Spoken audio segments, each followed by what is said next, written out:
Internet को open, safe और trusted बनाने के लिए भारत सरकार ने आईटी रूल्स 2021 में कई अहम संशोधन किए हैं। मेरे साथ minister of state for communication and IT Rajeev Chandrasekhar हैं।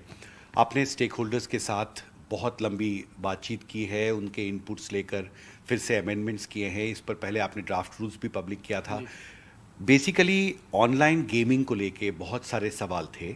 इन अमेंडमेंट्स के जरिए आप क्या एड्रेस करना चाहते हो, क्या अहम संशोधन है इसमें? देखिए, जनवरी 2 इस साल को प्रधानमंत्री जी ने निर्देश दिया था मेटी को, हमारे मिनिस्ट्री को, कि वो ऑनलाइन गेमिंग के बारे में सोचें और एक तरह से एक नया फ्रेमवर्क लेके आए, ताकि ये जो ऑनलाइन गेमिंग के इंडस्ट्री, जो इतना पोटेंशियल वाला इंडस्ट्री है हमारे युवाओं स्टार्टअप्स के लिए, उसमें एक तरह से एक क्लैरिटी आए। क्योंकि काफ़ी सारे कोर्ट केसेस, काफ़ी सारे स्टेट गवर्नमेंट्स अलग अलग स्टेट्स के लॉज लेके आ रहे थे और इसमें एक तरह से कैओस हो गया था।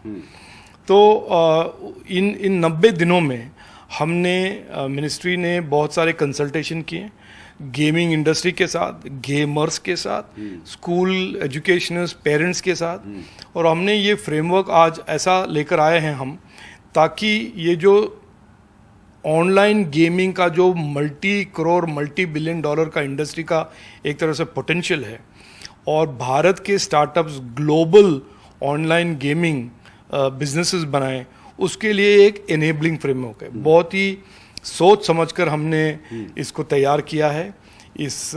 इसमें कौन से गेम्स ऐसे होंगे जो हमारे देश में इलीगल होंगे, और तो हमने इस रूल्स में प्रावधान लाया है कि जो भी ऑनलाइन बेटिंग या वेजरिंग का फंक्शनैलिटी होगा गेम में, वो गेम इंडिया में अवेलेबल नहीं हो पाएगा और वो परमिसिबल नहीं होगा।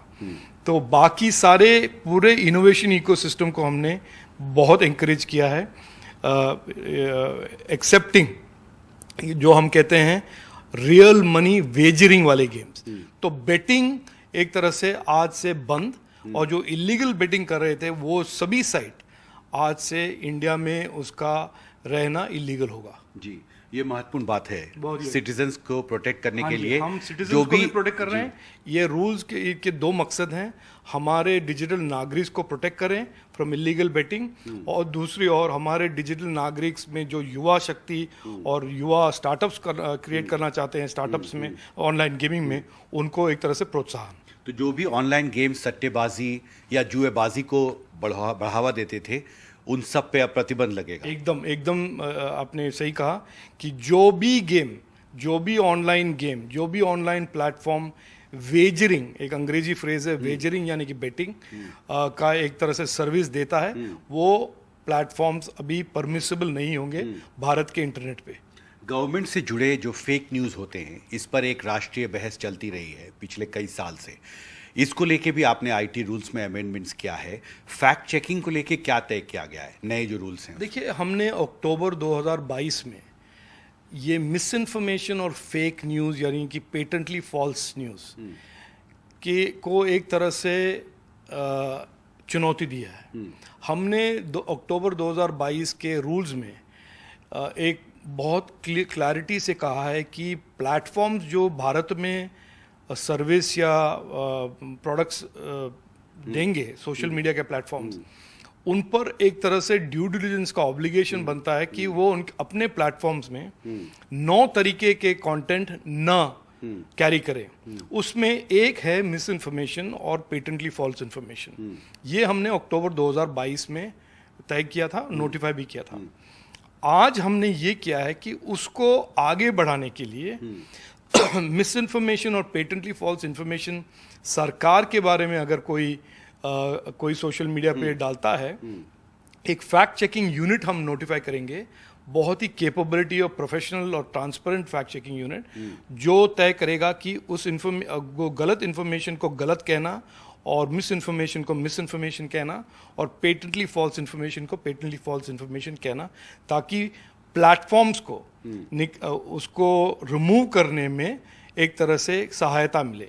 तो ये हमारे लिए बहुत ही एक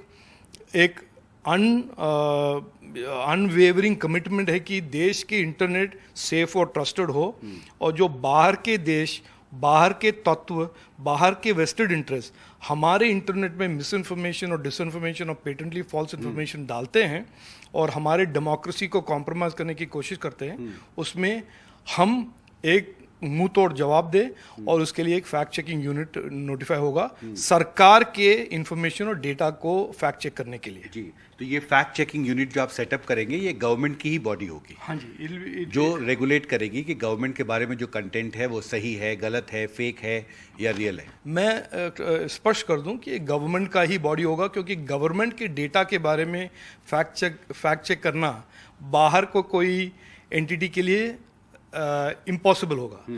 तो सरकार के पास ही फैक्ट होंगे, सही फैक्ट क्या है, गलत फैक्ट क्या है, तो ये सरकारी फैक्ट चेकिंग यूनिट होगा। लेकिन ये काम करेगा बहुत रिस्पॉन्सिबली, बहुत ट्रांसपेरेंटली और बहुत अकाउंटेबिलिटी के साथ। और उनका ये रिस्पॉन्सिबिलिटी होगा कि अगर कोई पब्लिश करता है फेक न्यूज़ या पेटेंटली फॉल्स न्यूज़, ये fact checking unit point out करेगा कि ये मैटर फेक है। और तब इंटरमीडियरी यानी कि सोशल मीडिया प्लेटफॉर्म पर एक तरह से उनका चॉइस है कि वो मटेरियल निकाले या ना निकाले। अगर वो नहीं निकालते हैं और रखते हैं, वो उनका एक तरह से ऑप्शन है। लेकिन फिर सेक्शन 79 जो आईटी एक्ट में उनको सेफ हार्बर देता है फ्रॉम एनी लॉ सूट्स, वो निकाला जाएगा। तो इसका ये मतलब होगा कि फिर वो ओपन होगा, कि वो फिर मामला कोर्ट में जाएगा और उनके पास ऑप्शन होगा। तो एक तरह से नेचुरल जस्टिस के लिए भी ठीक है कि अगर आप मेरे बारे में कुछ गलत बोलेंगे, मैं आपको अकाउंटेबल बनाना चाहता हूं और आप कहेंगे कि नहीं नहीं नहीं, आप मुझे केस नहीं कर सकते हैं क्योंकि I am immune under section 79, वो भी बात गलत है। तो हमने ये एक तरह से प्रावधान किया है कि सोशल मीडिया प्लेटफॉर्म्स और प्लेटफॉर्म्स तय कर लें कि ये जो फैक्ट चेक यूनिट कहता है कि ये गलत है, अगर आपको फिर भी चलाना है तो फिर आप ओपन हो जाएंगे for any particular case to be filed against you in a court of law. In a court of law, exactly. इसमें एक सवाल पहले भी था जब आप ये प्रस्ताव लेकर आए थे कि एक तरह से मीडिया का सेंसरशिप के लिए सरकार लेकर आ रही है। इस तरह के आरोपों को आप कैसे देखते हैं? नहीं, इसमें देखिए आरोप तो कोई भी लगा सकता है और इसमें कोई हम डेमोक्रेसी हैं। लेकिन मैं स्पष्ट रूप से ये कहना चाहता हूँ कि ये कोई misinformation is not a battle against free speech. और हम पहले सरकार हैं जिन्होंने आईटी रूल्स में स्पष्ट रूप से डाला है कि सिटीजन्स के फंडामेंटल राइट्स का कभी भी उल्लंघन नहीं होगा। तो ये कोई बाइनरी नहीं है कि मिसइन्फॉर्मेशन को हम जब टैकल करते हैं उसका फ्री स्पीच पे कॉन्सिक्वेंशियल इफेक्ट होगा, ऐसा नहीं है। हम फ्री स्पीच को भी डालेंगे, लेकिन फ्री स्पीच का ये तो मतलब नहीं है किसी भी हालत में कि आप कुछ भी गलत बोलें और गलत कंटेंट वायरल हो और लोगों का, सरकार या इंडिविजुअल्स के बारे में आप गलत फेक न्यूज़ प्रचार करें और बाहर के स्टेट एक्टर्स, हमारे जो दुश्मन हैं, हमारे डेमोक्रेसी को सबवर्ट करने के लिए कुछ भी प्रचार करें, कुछ भी फेक न्यूज़ करें, उसका मतलब तो that is not the same as free speech. तो हम बैलेंस कर रहे हैं कि मिस इन्फॉर्मेशन बहुत ही सोसाइटी के लिए एक डेंजर है, उसको भी डील करना चाहिए और ऐसे करें जैसे जिसके साथ फ्री स्पीच पे कोई भी प्रतिबंध ना हो, कोई रिस्ट्रिक्शन ना हो। यानी ये जवाबदेही अब बढ़ जाएगी सोशल मीडिया इंटरमीडियरीज की, उनका रिस्पॉन्सिबिलिटी जो है बढ़ जाएगा और उनका रिस्पॉन्सिबिलिटी बढ़ना बहुत ज़रूरी भी है क्योंकि उनका इंटरनेट पे इम्पैक्ट बहुत ज़्यादा है।